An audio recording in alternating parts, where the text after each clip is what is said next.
Let's be honest. You feel like you are running out of time. You look at your friends, and they seem to have a map. They picked a lane early, they became specialists, and they are climbing the ladder clearly and steadily.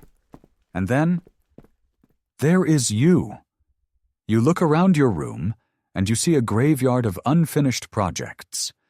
There is the guitar you played for 2 weeks, the dusty camera, the half-read books on philosophy, and the coding course you abandoned at Module 3. When you look at these things, you don't feel pride. You feel a heavy, sinking sense of shame. You feel like a fraud who is constantly starting over at level 1, while everyone else is reaching level 100. You ask yourself the most terrifying question. Am I broken? But before you diagnose yourself with a defect, we need to look at who wrote the rules. We live in a world designed for specialists because the Industrial Revolution needed workers to fit into specific cogs in a machine. They told you that depth is the only metric of value, and that breadth is just a distraction. But there is a famous quote by Robert Heinlein. Specialization is for insects. Ants are specialists.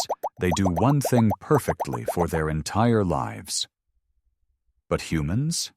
We are designed to adapt, to explore, and to connect unrelated dots. The pressure you feel to niche down isn't a biological truth. It is an economic construct that is becoming obsolete. You aren't a cog. You are a synthesizer. Let's look at your brain for a second, because it runs on a different operating system.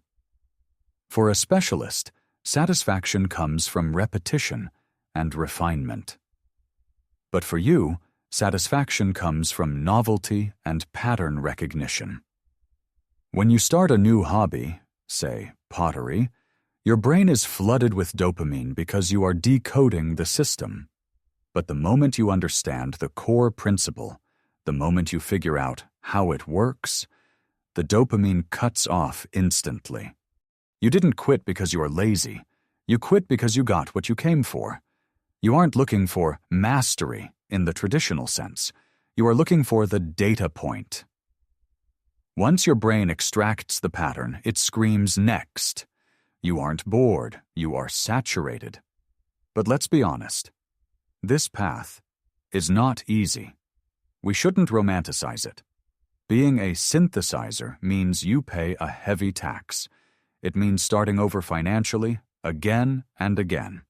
It means being misunderstood by your parents, who just want you to be stable. It means watching people with half your intelligence pass you in income simply because they stayed on one path for 10 years while you were exploring 5. You will feel lonely. You will feel left behind. That is the price of the ticket. But if you are willing to pay that price, the reward is something rare. However, there is a trap we need to avoid to survive this path. The burnout of simultaneity.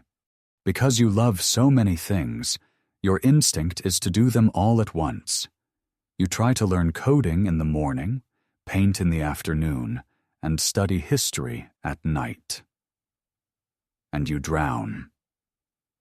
You need to understand that being a polymath doesn't mean doing everything today. It means doing things in seasons. Think of it as serial monogamy with your interests. Date one obsession intensely for 6 months. Give it your whole heart. Sleep with it.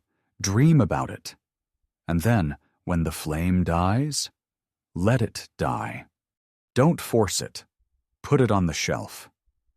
That skill isn't gone. It is now in your inventory, waiting for the right moment to be combined. You are building a library, book by book. You don't have to read them all at the same time.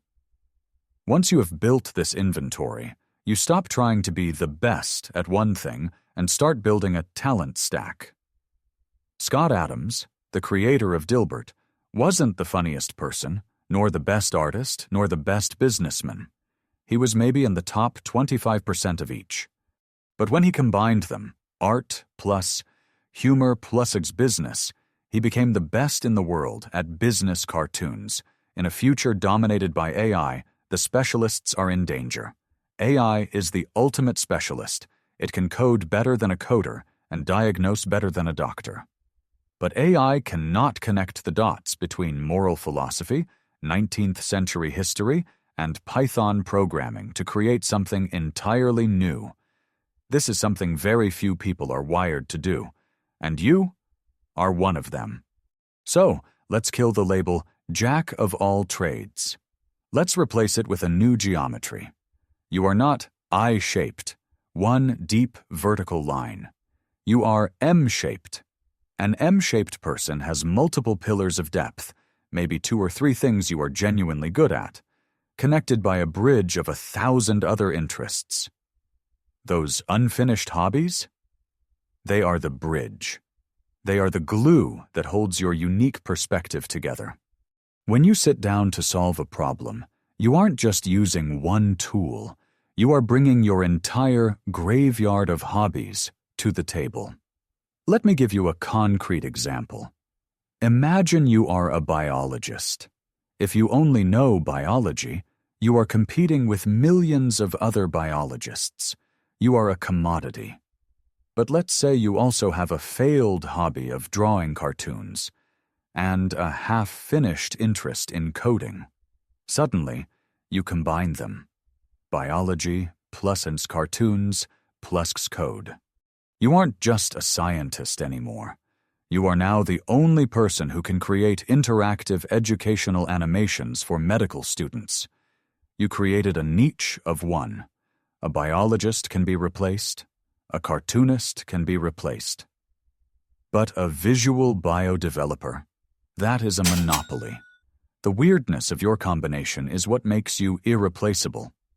So maybe the question isn't, why can't I finish anything? Maybe the question is, what kind of bridge am I building? Keep building.